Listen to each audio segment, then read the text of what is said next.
இலங்கையின் முதற்தர சுற்றுலா தலம் ரீச்சாவின் மாபெரும் உணவு திருவிழா செப்டம்பர் மாதம் 5, 6 மற்றும் 7 தேதிகளில் இன்றைய டிக்கெட்டுகளை பெற்றுக் கொள்ளுங்கள்.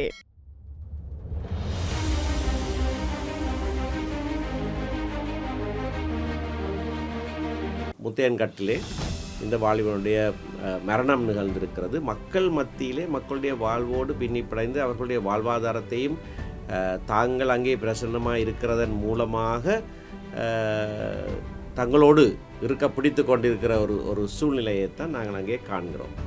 ஆகையினால்தான் நாங்கள் இந்த நிலைமைக்கு எதிர்ப்பு தெரிவிக்கிற வண்ணமாக வடகிழக்கு முழுவதிலேயும் தான் இப்படியான சூழ்நிலை காணப்படுகிறது.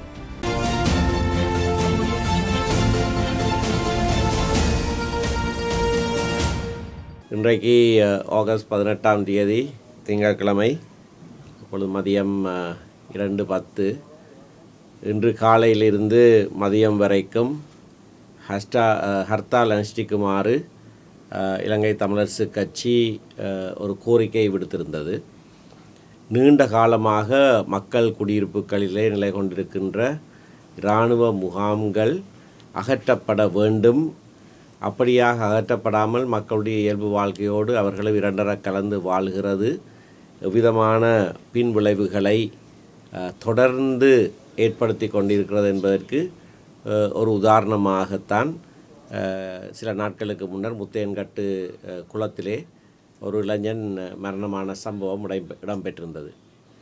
அந்த சம்பவத்திலேயே நாங்கள் கண்டுகொண்டது, இப்படியாக மக்கள் மத்தியிலே இராணுவம் முகாம்களை வைத்து அவர்களுடைய சிவில் வாழ்க்கையோடு தாங்களும் சேர்ந்து வாழுகிறதன் நீண்டகால விளைவுகள் மிக மோசமானதாக இருக்கிறது என்பது அந்த சம்பவத்தின் பின்னணிகளிலே இருந்து கூட வெளிப்பட்டிருக்கிறது. இதைத்தான் நாங்கள் யுத்தம் முடிந்த காலத்திலிருந்து 15-16 வருட காலமாக தொடர்ச்சியாக சொல்லி வந்திருக்கிறோம். இராணுவமயமாக்குதல் என்பதனுடைய விளக்கம் இதுதான். மக்களை இராணுவமயமாக்குகிற நடவடிக்கை நிறுத்தப்பட வேண்டும் என்கின்ற எங்களுடைய கோரிக்கை செவிசாய்க்கப்படவில்லை. பல அரசாங்கங்கள் வந்து போயிருக்கின்றன. இவ்வளவு காலமும் எங்களோடு எதிர்க்கட்சி வரிசையிலே அமர்ந்திருந்த ஜேவிபி கூட நாங்கள் இந்த கோரிக்கையெல்லாம் முன்வைக்கிற காலங்களிலே பாராளுமன்றத்திலே விசேடமாக எங்களோடு சேர்ந்து அவர்களும் இந்த கோரிக்கையை முன்வைத்தார்கள். மக்கள் மத்தியிலே இராணுவ முகாம்கள் இருக்கக்கூடாது, அது எடுக்கப்பட வேண்டும் என்பது திட்ட தெளிவாக அவர்களாகவே சொல்லி வந்த ஒரு விடயம். இப்பொழுது அவர்கள் ஆட்சிக்கு வந்து ஒரு வருடமாகிறது. இன்னமும் ஒரு இராணுவ முகாம் கூட அகற்றப்படவில்லை. மக்களுடைய தனியார் காணி எதுவும் ஒரு அங்குலம் கூட இன்னமும் விடுவிக்கப்படவில்லை. 2 வீதிகளை திறந்து வைத்தார்கள். ஒன்று ஒரு சிறிய துண்டு, அது பாராளுமன்ற தேர்தலுக்கு முதல் விடுவிக்கப்பட்டது என்று காட்டப்பட்டது. அடுத்தது பெலாலி வீதி ஒரு பகுதி, அதிலே சுயமாக சுதந்திரமாக நடமாட முடியாது. வாகனத்தில் ஏறி அடுத்த பக்கம் மட்டும் போகணும், இடையில் நிறுத்தக்கூடாது. இந்த கட்டுப்பாடுகளோடு உள்ளூராட்சி தேர்தலுக்கு முன்னர் அது திறந்துவிடப்பட்டது. அதை தவிர மக்களுடைய நிலங்கள் என்று எதுவுமே இன்னமும் விடுவிக்கப்படவில்லை. இவர்களுக்கு நாங்கள் இந்த அழுத்தத்தை கொடுக்கிறதுக்கான பிரதான காரணம், இவையெல்லாம் செய்யப்பட வேண்டும் என்று காலகாலமாக சொல்லி வந்தவர்கள் இவர்கள். அது மட்டுமல்ல, ஜனாதிபதியுடைய தேர்தல் விஞ்ஞாபனத்திலே திட்ட தெளிவாக இவையெல்லாம் சொல்லப்பட்டிருக்கிறது வாக்குறுதிகளாக. அவர்கள் ஆட்சிக்கு வந்து ஓரிரு மாதங்களிலே செய்து முடிக்கக்கூடிய விடயங்கள் கூட இன்னமும் செய்யப்படவில்லை. அப்படியான ஒரு சூழ்நிலையிலே தான் முத்தையன்கட்டிலே இந்த வாலிபனுடைய மரணம் நிகழ்ந்திருக்கிறது. மக்கள் மத்தியிலே மக்களுடைய வாழ்வோடு பின்னிப்படைந்து அவர்களுடைய வாழ்வாதாரத்தையும் தாங்கள் அங்கே பிரசன்னமாக இருக்கிறதன் மூலமாக தங்களோடு இருக்க பிடித்து கொண்டிருக்கிற ஒரு சூழ்நிலையைத்தான் நாங்கள் அங்கே காண்கிறோம். ஆகையினால்தான் நாங்கள் இந்த நிலைமைக்கு எதிர்ப்பு தெரிவிக்கிற வண்ணமாக வடகிழக்கு முழுவதிலேயும் தான் இப்படியான சூழ்நிலை காணப்படுகிறது. அரசாங்க பேச்சாளர் வைத்தியர் நலிந்த ஜெயதிஸ நேற்றைய தினம் கொடுத்த ஊடக சந்திப்பிலே சொல்லுகிறார், இப்படியான சம்பவங்கள் ஒவ்வொரு இடங்களிலே நிகழும், இது தமிழ் மக்களுக்கு எதிரானது என்று ஏன் சொல்லுகிறீர்கள் என்று அவர் கேட்கிறார். நாங்கள் அதுக்கு சொல்கிறதுக்கான காரணம், வடகிழக்கிலே தான் இந்த நிலைமை இருக்கிறது. வேற எங்கேயும் மக்கள் வாழுகிற பிரதேசங்களிலே இராணுவ பிரசனம் இப்படியாக கிடையாது. இராணுவ முகாம்கள் இருக்கக்கூடும், முகாம்களுக்குள்ளே இராணுவம் சென்றால் அது மக்களோடு அவர்களுக்கு தொடர்பு கிடையாது. ஆனால் இங்கே மிகவும் வித்தியாசமாக பல இடங்களிலே எங்களுடைய வெவ்வேறு சபை தவிசாளர்கள் பல இடங்களை அடையாளம் காட்டியிருக்கிறார்கள். கிழக்கிலே கோர்லைப்பெட்டு போன்ற இடங்களிலே அவர்கள் சொல்லியிருக்கிறார்கள் பாடசாலைகள் இன்னமும் கூட விடுவிக்கப்படாமல் இருக்கிறது என்றால் அது பாடசாலைக்குள்ளே இராணுவம் இருக்கிறது. கிளிநொச்சி கரைச்சி பிரதேச தவிசாளர் நேற்றைய தினம் கொடுத்த ஊடக சந்திப்பிலே பல இடங்களை சுட்டி காட்டியிருக்கிறார். வாசிக சாலை, கிளிநொச்சி நகர்ப்பகுதியிலே மக்கள் வாழுகிற இடத்திலே இராணுவம் முகாம்களை வைத்திருப்பது சம்பந்தமாக சொல்லியிருக்கிறார். பருத்தித்துறையிலே நீதிமன்றத்துக்குரிய காணியிலே இராணுவம் நிலை கொண்டிருக்கிறது. அது சம்பந்தமாக பருத்தித்துறை நகரமன்ற தவிசாளர், அவர் எங்களுடைய கட்சியைச் சேர்ந்தவர் அல்ல, அகில இலங்கை தமிழ் காங்கிரஸைச் சேர்ந்தவர். அவர் நேற்றைய தினம் அதை நீக்குமாறு கோரி ஆகஸ்ட் 29ஆம் தேதி ஒரு போராட்டத்துக்கு அழைப்பு விடுத்திருக்கிறார். நாங்கள் உடனடியாக அதுக்கு எங்களுடைய ஆதரவை தெரிவித்திருக்கிறோம். அப்படியாக ஒவ்வொரு இடத்திலேயும் கூட நாங்கள் வெவ்வேறு போராட்டங்கள் நாங்களும் முன்னின்று நடத்துவோம். மற்ற கட்சிகளும் அதனை செய்கிற போது நாங்கள் அவர்களுக்கு ஆதரவை கொடுப்போம். ஆனால் இன்றைய தினம் ஒட்டுமொத்தமாக வடகிழக்கிலே இந்த போருக்கு பின்னரான காலத்திலே மக்களோடு பின்னிப்படைந்து இரண்டரை கலந்து மக்கள் மத்தியிலே இராணுவம் வாழுகிறதை எடுத்துக்காட்டி அதை நீக்க வேண்டும், அதற்கு எதிர்ப்பு தெரிவிக்கிற ஒரு அடையாள ஹர்த்தாலாகத்தான் நாங்கள் இதனை முன்னெடுத்துக்கிறோம். அனைவருக்கும் தெரியும், இது 15ஆம் தேதி நடக்க இருந்தது. கட்சி முதலில் எடுத்த தீர்மானத்தின்படி நானும் தலைவரும் கையொப்பமிட்டு ஜனாதிபதி கூட 15ஆம் தேதி என்று அறிவித்திருந்தோம். ஆனால் மடுமாதா திருவிழா இறுதி நாள் என்று எங்களுக்கு சொல்லப்பட்டதன் காரணமாக திகதியை மாற்றுவதற்கு நடவடிக்கை எடுத்தோம். இங்கே நல்லூரிலே நல்லூர் திருவிழா நடைபெற்று கொண்டிருக்கிறது. ஆகையினாலே திகதியை நாங்கள் நிர்ணயிக்கும் போது, இன்னொரு திகதியை நிர்ணயிக்கும் போது இங்கே நிகழ்கிற விடயங்களையும் நாங்கள் அனுசரித்து கடைசி 3 நாளையும் தவிர்த்தோம், வார இறுதி நாட்களை தவிர்த்தோம். அதனால்தான் 18ஆம் தேதி என்று நாங்கள் சொன்னோம். அதற்கு பின்னரும் கூட நேற்றைய தினம் இந்த ஹர்த்தால் நிகழ்வு மதியத்தோடு முடித்து விடலாம் என்று நாங்கள் சொன்னதற்கான காரணம், பல வர்த்தக சங்கங்கள், நாங்கள் சென்று சந்தித்தவர்கள் எங்கள்கிட்ட வேண்டுகோள் விடுத்தார்கள். நாங்கள் அடையாளத்துக்கு செய்வதாக இருந்தால் ஐயா நாங்கள் காலையிலே இருந்து மதியம் வரைக்கும் கடைகளை பூட்டி வைப்போம், எங்களுடைய எதிர்ப்பை காண்பிப்போம், இயல்பு வாழ்க்கை, அதுக்கு பிறகு மக்களை கஷ்டப்படுத்த வேண்டாம், எங்களை கஷ்டப்படுத்த வேண்டாம் என்றெல்லாம் கேட்டார்கள். நல்லூர்லேயும் பின்னேறம்தான் ஒளி வீதியிலே உலா வருகிற விடயங்கள் நடைபெறும். ஆகையினாலே நாங்கள் அதனை மதியத்தோடு நிறுத்துமாறு சொன்னோம். அதை சொல்லுவதற்கு முன்பதாக நான் தலைவரோடும் பேசியிருந்தேன். அமைச்சரவை பேச்சாளருடைய ஊடக சந்திப்புக்கு பிறகுதான் அந்த அறிவிப்பையும் கொடுத்தோம். அமைச்சரவை பேச்சாளர் ஒரு விடயத்தை தெளிவாக சொன்னார். முத்தையன்கட்டு இராணுவ முகாம் அகற்றப்பட இருக்கிறது என்று சொன்னார். முழுவதுமாக அகற்றப்படுவதாக சொல்லவில்லை, அதனை வேறு இடத்துக்கு இடமாற்றம் செய்ய போகிறோம் என்று சொன்னார். எங்கே இடமாற்றம் செய்ய போகிறார்களோ தெரியாது, ஆனால் அந்த இடத்திலிருந்து அகற்றுவதாக அவர்கள் சொல்லியிருக்கிறார்கள். 3 இராணுவ வீரர்கள் கைதாகி இருக்கிற விடயம் எங்களுக்கு தெரியும். ஆகவே அரசாங்கம் சில நடவடிக்கைகளையும் எடுத்திருக்கிறது, நாங்கள் ஒத்துக்கொள்கிறோம். ஆனால் இந்த இராணுவ முகாம்களை மக்கள் மத்தியிலேருந்து அகற்றுகிற விடயத்திலே இன்னமும் அது செய்யப்படவில்லை. செய்தால் நாங்கள் வரவேற்போம். அரசாங்கம் இதை அறிவித்திருக்கிறது. நாங்கள் ஹர்த்தால் அறிவித்த பிறகுதான் அரசாங்கம் சொல்லுகிறது முத்தையன்கட்டு இராணுவ முகாம் அகற்றப்படும் என்று சொல்லுகிறது. அதுக்கான நடவடிக்கைகளை ஏற்கனவே எடுத்து விட்டோம் என்று சொல்லுகிறார்கள். ஆனால் நேற்றைய ஊடக சந்திப்பிலே மிக தெளிவாக 2-3 விடயங்கள் வெளிப்பட்டன. ஒன்று, கைது செய்யப்பட்ட 3 இராணுவ வீரர்களிலே ஒருவர் இந்த இளைஞர்களை தாக்கியதற்காக கைது செய்யப்பட்டார் என்று போலீஸ் பேச்சாளர் சொல்லுகிறார். மற்ற 2 இந்த இளைஞர்களை இராணுவ முகாமுக்குள்ளே அழைத்து வந்ததற்காக கைது செய்யப்பட்டதாக சொல்லுகிறார். ஆகவே அவர்கள் அனுமதியின்றி உட்பிரவேசித்தார்கள் என்று சொல்ல முடியாது. பலதரப்பட்ட கணக்கு வழக்குகள் எல்லாம் மக்களோடு இவர்கள் வைத்து கொண்டிருக்கிறார்கள். இதைத்தான் நாங்கள் எதிர்க்கிறோம். இப்படியான இராணுவமயமாக்குதல் மிக மிக மோசமான பின்விளைவுகளை ஏற்படுத்துகிறது. இது ஒரு உதாரணம் மட்டும்தான். ஆகையினாலே இதனை செய்வதாக சொல்லியிருக்கிற அரசு, அந்த கட்சி இன்னமும் அதை செய்யவில்லை. அதை செய்ய வேண்டும் என்று இதனை முன்னெடுத்திருக்கிறோம். இன்றைய தினம் எங்களுடைய இந்த அழைப்பை முழுமையாக ஏற்று இதற்கு ஆதரவு நல்கிய அனைவருக்கும் நாங்கள் முதல்ல நன்றி செலுத்த வேண்டும். கடைகளை பூட்டி ஹர்த்தாலை அடையாளமாகத்தான் செய்யுமாறு நாங்கள் கேட்டிருந்தோம். அந்த அடையாளத்தை திட்டத் தெளிவாக பல்வேறு மாவட்டங்களிலேயும் வடக்கு கிழக்கிலே வெளிப்படுத்தியிருக்கிறார்கள். முதலிலே இந்த நாங்கள் இலங்கை தமிழரசு கட்சி வடக்கு கிழக்கில் இருக்கிற சகல தேர்தல் மாவட்டங்களிலும் இருந்து மக்களால் பிரதிநிதிகள் தெரிவு செய்யப்பட்ட ஒரு கட்சி. இது யாழ்குடா நாட்டிலே மட்டும் இயங்குகிற கட்சி அல்ல. ஆகவே நாங்கள் எங்களுடைய மாவட்ட தலைவர்களோடும் கலந்து ஆலோசித்து கட்சியாக எடுத்த முடிவு இது.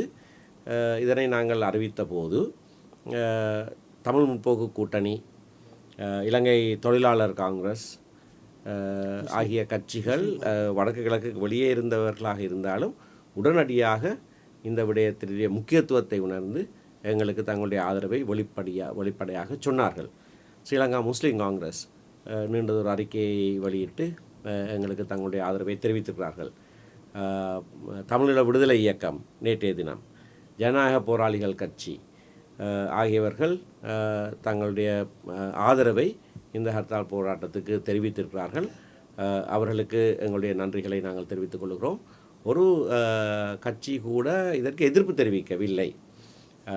ஆனால் மௌனமாக இருந்த கட்சிகள் இருக்கின்றன.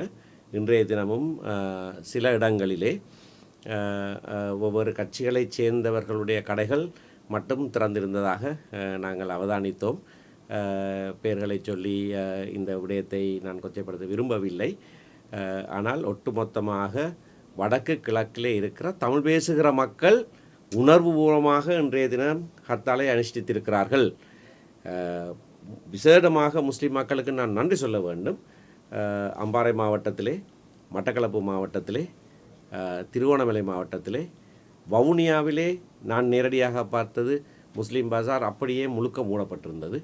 மன்னாரிலே அவர்களுடைய கடைகள் முழுவதுமாக மூடப்பட்டிருந்தது. யாழ் நகரத்திலே கூட முஸ்லீம் கடைகள் கூடுதலாக இன்றைக்கு மூடப்பட்டிருந்தன. சில திறந்திருந்தன, ஆனால் பல கடைகள் மூடப்பட்டிருந்தன. ஆகவே வடகிழக்கிலே இராணுவ பிரசன்னம் எப்படியான ஒரு பாதிப்பை ஏற்படுத்துகிறது என்பதை அறிந்த தமிழ் பேசுகிற மக்கள் இந்த விடயத்திலே கரிசனையாக தங்களுடைய எதிர்ப்பை வெளிக்காட்டினதற்காக அவர்களுக்கு நன்றி செலுத்துகிறோம். வவுனியா நகரத்தை பொறுத்தவரையிலே வவுனியா வர்த்தக சங்கம் இதற்கு தாங்கள் ஆதரவு இல்லை என்று அறிவித்தார்கள். பின்னர் அவர்களோடு எங்களுடைய வவுனியா நகரத்தைச் சேர்ந்த பாராளுமன்ற உறுப்பினர் வைத்தியர் சத்தியலிங்கம் பிறிதொரு கூட்டத்தை நடத்திய பிறகும் கூட வணிகர் சங்க தலைவர் ஆதரவு இல்லை என்ற ஒரு அறிக்கையை வெளியிட்டிருந்தார். ஆனால் இன்றைய தினம் அவரே நின்று ஊடகத்துக்கு அறிவிக்கிறார், வவுனியாவிலே ஹர்த்தால் வெற்றி அளித்திருக்கிறது என்றவர் சொல்லுகிறார். என்னோடு முரண்பாடான சில கருத்துக்களை சொல்லியிருக்கிறார். ஆனால் கடைகள் தாங்களாகவே இயல்பாகவே பூட்டியிருக்கிறார்கள். எங்களுக்கு ஒருவரும் ஒன்றும் சொல்ல தேவையில்லை, நாங்களாகவே பூட்டியிருக்கிறோம், ஹர்த்தால் வெற்றி என்று அவரே அறிவிக்கிறார். ஆகவே அந்த ஒப்புதல் வாக்குமூலத்துக்கு அவருக்கும் நன்றி தெரிவிக்கிற அதே வேளையிலே யாழ்ப்பாண நகரத்திலே மட்டும்தான் நிலைமை வித்தியாசமானதாக இருந்திருக்கிறது. மூலை முடுக்கெல்லாம் தமிழ் மக்கள், தமிழ் பேசுகிற மக்கள் வாழுகிற கிராமப்புறங்களிலெல்லாம் மக்கள் உணர்வுபூர்வமாக கடைகளை மூடி தங்களுடைய எதிர்ப்பை தெரிவிக்கிற அதே வேளையிலே மிகப்பெரிய நகரமாக தமிழ் மக்களுடைய கலாச்சார அடையாளமாக திகழ்கிற யாழ் நகரிலே அதற்கு மாறான ஒரு செயற்பாடு இன்றைக்கு நடந்திருக்கிறது. நாங்கள் அதனை ஒத்துக்கொள்ளுகிறோம். கவலைக்குரிய விடயம், சற்று வெட்கமாகவும் இருக்கிறது. ஆனால் அப்படியாக நடந்திருக்கிறது. அதுக்கான காரணங்களை நாங்கள் பிறகு ஆராய்வோம். குறிப்பாக இந்த வடக்கு கிழக்குலேருந்து இராணுவத்தை வெளியேற்ற சேர்த்துறதுக்கு இந்தியா கட்டால மாதிரி நீங்கள் வேறு ஏதாவது சேர்த்துட்டு முன்னெடுக்க இருக்கிறீங்களா? இந்தியான ஒரு எதிர்ப்பு நடவடிக்கையை காட்டியிருக்கிறீங்க மக்களை அணிதிரட்டி. அதே மாதிரி வேறு ஏதாவது செயற்பாடு நீங்கள் முன்னெடுக்க இன்றைக்கு செய்தது ஒரு அடையாள நிகழ்வு. அதாவது இந்த விடயத்துக்கு குறித்து கவன ஈர்ப்பு தெற்கிலே இது சம்பந்தமாக நிறைய கவனம் ஈர்க்கப்பட்டிருக்கிறது. நீங்கள் பார்த்துருப்பீர்கள், தென்னிலங்கையிலே சிங்கள ஊடகங்கள், ஆங்கில ஊடகங்கள் எல்லாம் இதை குறித்து நீண்ட வியாக்கியானங்கள் செய்து கொண்டிருக்கிறார்கள். எனக்கு நிறைய பேர் தொலைபேசி அழைப்படுகிறார்கள். ஆகவே இந்த விடயம் முன்னாலே கொண்டு வரப்பட்டிருக்கிறது. இனி ஒவ்வொரு இடத்திலேயும் நாங்கள் நிச்சயமாக அந்தந்த இராணுவ முகாம்களை சுட்டி காட்டி போராட்டங்களை நடத்துவோம். அதற்கு ஆகஸ்ட் 29ஆம் தேதி பருத்தித்துறையிலே அகில இலங்கை தமிழ் காங்கிரஸ் முதல்ல ஒரு போராட்டத்தை அறிவித்திருக்கிறார்கள். நல்ல விடயம். அவர்களோடு சேர்ந்து நாங்கள் அந்த போராட்டத்தை முன்னெடுப்போம். அதே போல் மற்ற இடங்கள்லையும் எங்களுடைய தவிசாளர்கள் இருக்கிற இடங்களிலே நாங்கள் அதனை முன்னின்று நடத்துவோம். குறிப்பாக இந்த மன்னாரில் அந்த காற்றாலை விஷயம் தொடர்பில் அண்மையில் ஜனாதிபதியை சந்தித்து சில முடிவுகள் எட்டப்பட்டிருக்குது. அதே மாதிரி நீங்கள் இது தொடர்பில் கட்சி ரீதியாக போய் ஜனாதிபதி மட்டத்தில் ஏதாவது பேச்சுவார்த்தை நடத்துறது? ஜனாதிபதி பேசுவார். நான் ஏற்கனவே சொல்லப்பட்டிருக்கிறது உங்களுக்கு தெரியும். 3 நாட்களுக்கு முதல் ஜனாதிபதி என்னோடு பேசினார். நாங்கள் 3 பேரை கைது செய்து விட்டோம், அந்த இராணுவ முகாமை நாங்கள் மூடுகிறோம், எதற்கு ஹர்த்தால் என்று என்னோடு பேசினார். நல்ல விடயம், நீங்கள் அதனை செய்யுங்கள். ஆனால் இந்த விடயத்தினுடைய கோரத்தன்மையை, இது எவ்வளவு ஒரு முக்கியமான ஒரு விடயம் என்பதை வெளிக்கொண்டு வருவதற்காக நாங்கள் அடையாளமாக செய்கிறோம் என்று தான் நான் அவருக்கு சொல்லியிருந்தேன். ஆகையினாலே அவர்களோடு தொடர்ந்து நாங்கள் பேசுவோம். பல இடங்களை நாங்கள் சுட்டி காட்டுவோம். நான் ஏற்கனவே சொல்லியிருக்கிறேன், கிளிநொச்சியிலே பிரதான வீதியோடு இருக்கிற வாசிய சாலையிலே இராணுவம் குடிக்கொண்டிருக்கிறது. எத்தனையோ வருடங்களுக்கு முன்னர் திரு சம்பந்தனோடு நாங்கள் எல்லாம் சென்று அந்த இடத்தை பார்வையிட்டு அவர்கள் அதை இடம் மாற்றுவதாக எல்லாம் சொல்லி இன்னமும் நடக்கவில்லை. பாடசாலை விளையாட்டு மைதானங்கள் இராணுவத்தினாலே ஆக்கிரமிக்கப்பட்டிருக்கிறது. அப்படியான விடயங்கள் இருக்கிறது. ஆகவே அவற்றை நாங்கள் முன்னிலைப்படுத்தி ஜனாதிபதிக்கு அறிவிப்போம். அது அகற்றப்படாத விடத்து அங்கே நாங்கள் மக்கள் போராட்டங்களை நாங்களே நடத்துவோம். கர்த்தால் தொடர்பில் தங்களுடன் கலந்து ஆலோசிக்கிறேன். தொழிற்சங்கங்களோட, சிவில் சமூகங்களோ, இல்லை பல்கலைக்கழக மாணவர் ஒன்றியம் போன்ற அந்த பொது அமைப்புகளோட கலந்துரையாடல, இல்லை கட்சிகளுடன் கலந்துரையாடாமல் தன்னிச்சையாக அறிவித்தபடியாக தான் அதுக்கு தாங்கள் ஆதரவு கொடுக்கல என்ற விஷயமும், மற்றது இப்போ தாங்கள் ஆதரவு இல்லை அல்லது இது என்றால் இராணுவமயமாக்கலை ஏற்றுக்கொள்கின்ற ஒரு மனப்பாங்கு வந்துடும் என்ற ஒரு காரணத்துக்கான தான் மௌனம் காத்து ஒரு கருத்து இருக்குது. இப்போ இதை நீங்கள் எப்படி பார்க்க? கலந்து பேசி ஒரு மரணம் நிகழ்ந்திருக்கிறது. மரணம் ஒன்று நிகழ்ந்தவுடனே அதை நாங்கள் குறிவைத்து அது எதனாலே நிகழ்ந்தது, இந்த இராணுவமயமாக்கலினாலே ஏற்பட்ட ஒரு விளைவு என்பது அதை சுட்டி காட்டுகிற ஒரு விடயம், உடனடியாக செய்யப்பட வேண்டிய ஒரு விஷயம். எங்களுடைய கட்சிக்கு நான் ஏற்கனவே சொன்னதைப் போல வடக்கு கிழக்கிலே சகல மாவட்டங்களில் இருந்தும் பிரதிநிதித்துவம் இருக்கிறது. ஆகையினாலே நாங்கள் கட்சியிலே பேசி தான் முடிவெடுத்தோம். கட்சி உயர்மட்ட குழுவிலே நாங்கள் பேசி ஒரு முடிவெடுத்து அறிவித்தோம். அதிலே 15ஆம் தேதியை மாற்றும்படியாக ஒரு எம்பி எங்களிடத்தில் கழகத்தில் கேட்டிருந்தார். பிறகு நாங்கள் அதனையும் மாற்றினோம். ஆகவே கட்சிக்குள்ளே நாங்கள் கலந்து ஆலோசித்து எடுத்த முடிவு அனைவரையும் விசாரித்து செய்வதா இல்லையா என்று கேட்டு காலத்தை இழுத்தடிக்க வேண்டிய தேவை இருக்கவில்லை. இந்த விடயம் முக்கியமானதான் ஒரு விடயமாக இருந்தால் அவர்கள் ஆதரவு கொடுத்திருக்க வேணும். அது யார் செய்தார்கள் என்பதல்ல, எங்களை கேட்டு செய்தார்களா என்பதும் அல்ல.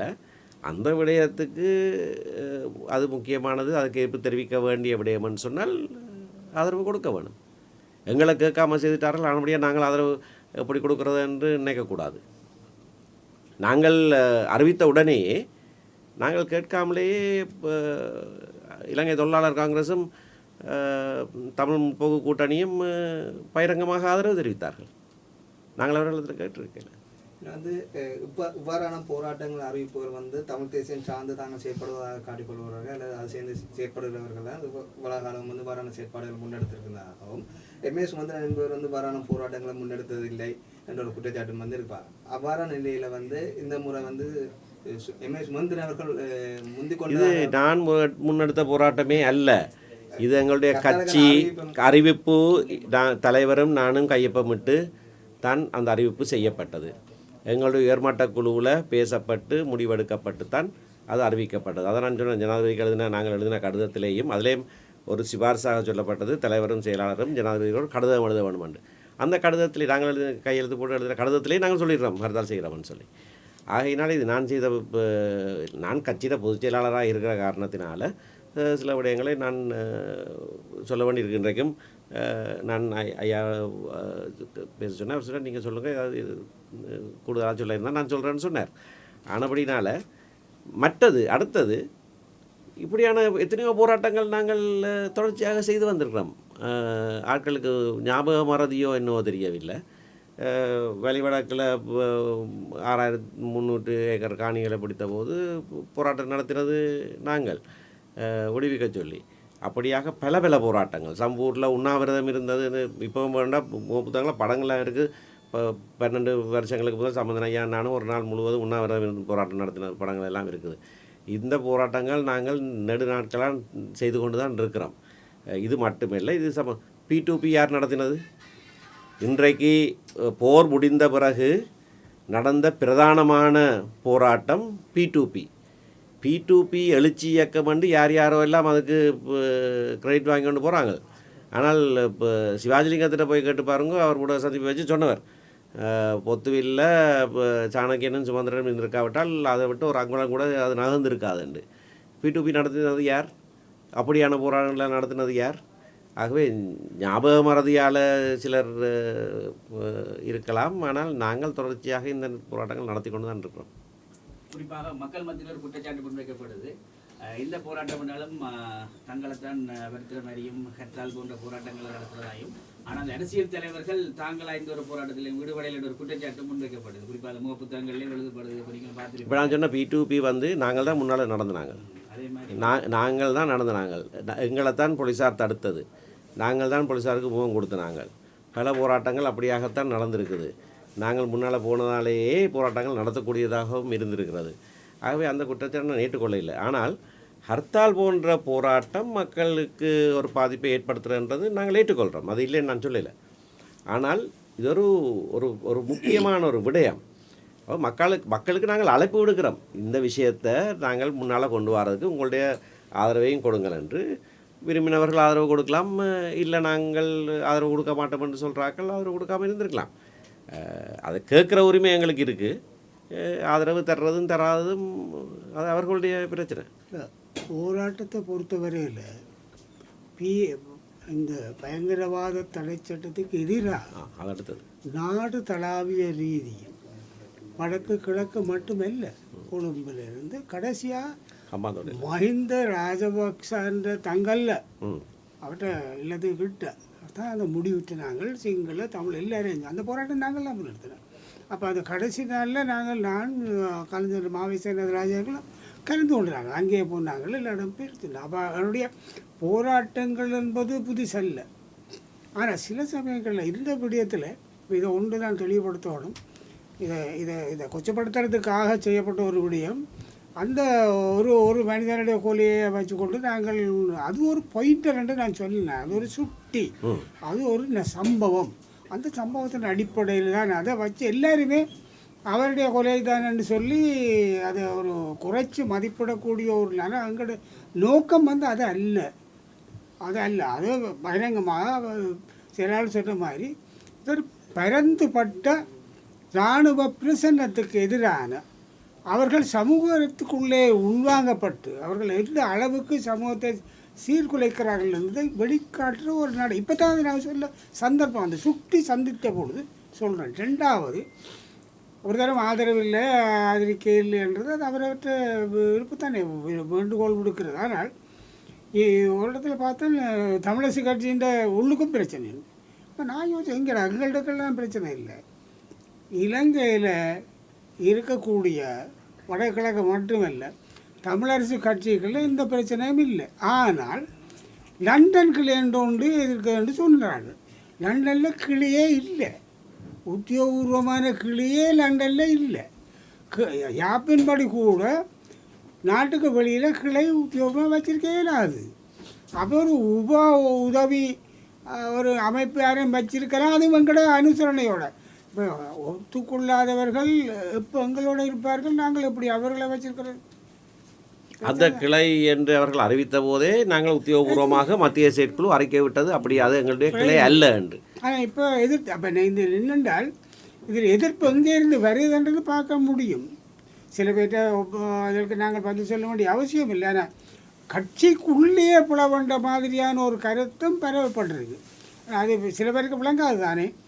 லண்டனில் ஒரு கிளை இருக்குது, இவைகளுக்கெல்லாம் மாறு அப்படியான ஒரு கருத்தை பரவப்படுறது. அது உண்மையில் தவறு. அப்படியான சில இது. ஆனால் உண்மையாக யார் செய்தாலும் சரியானது செய்யப்படுகிறதா என்று தான் பார்க்க வேணும்.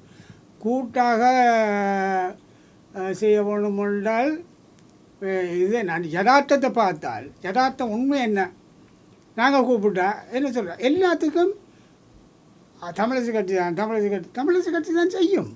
தமிழிசை கட்சி செய்ய வேண்டிய கடப்பாடு இருக்குது. அந்த கடப்பாட்டை தமிழிசை கட்சி நிறைவேற்றும். யாரோ நாங்கள் சொல்லாமல் இல்லையே, கேட்காமல் இல்லையே. பகிரங்கமாக நாங்கள் அழைப்பு கொடுத்தினாங்க. பகிரங்கமாக போராட்டம் என்ற வகையில் இதை நாங்கள் தெளிவாக சொல்கிறோம். எங்களுடைய சில முடிவுகளை கேட்டு பாராளுமன்ற உறுப்பினர்களும் பாராளுமன்ற குரல் கொடுப்பார்கள். அதனுடைய நாங்கள் கூட்டாக எங்களுடைய கட்சி இன்றைக்கு செயல்படுவது.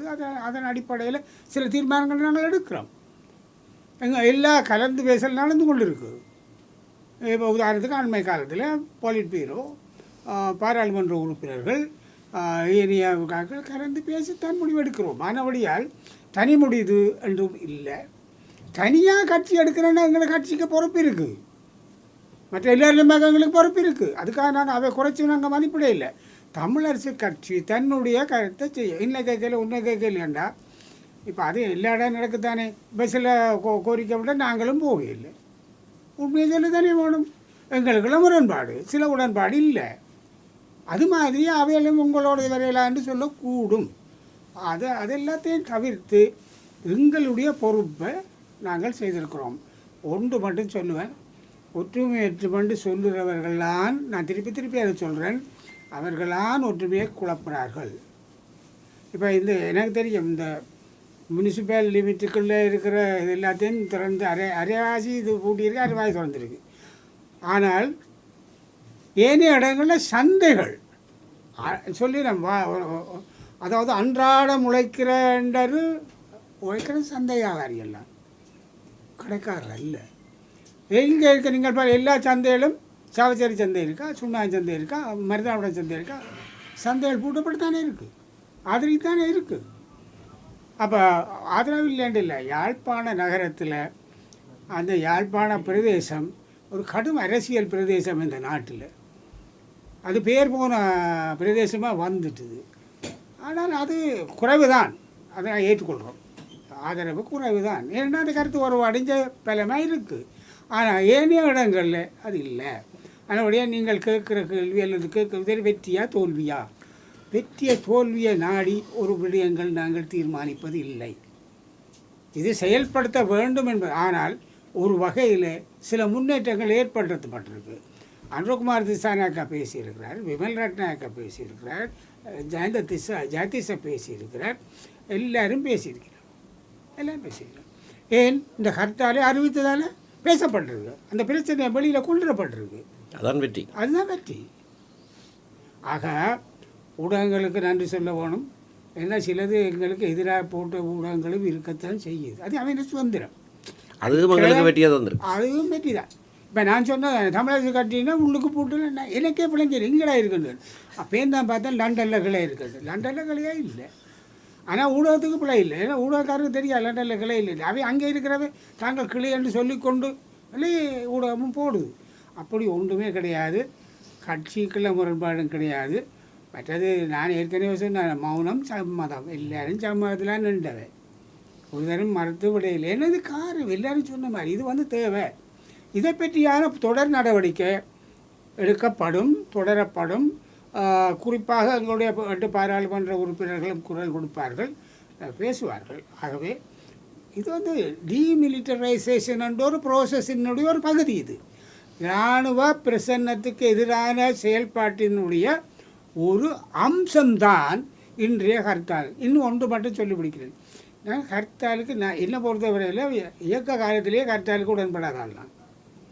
அது ஆனால் இதுக்கு ஏன் இந்த கருத்தால் வடகிழக்கு இணைஞ்சு எல்லா மாவட்டத்திலையும் ஒரு சேர செய்யக்கூடிய ஒரு நிகழ்வாக இருந்தால் அது ஒரு கருத்தாலாகத்தான் இருக்க முடியும். தனித்தனியாக செய்ய முடியாது. அதை தமிழரசு கட்சி மட்டும்தான் செய்யலாம். அதுபடியாக தான் செய்கிறாங்க.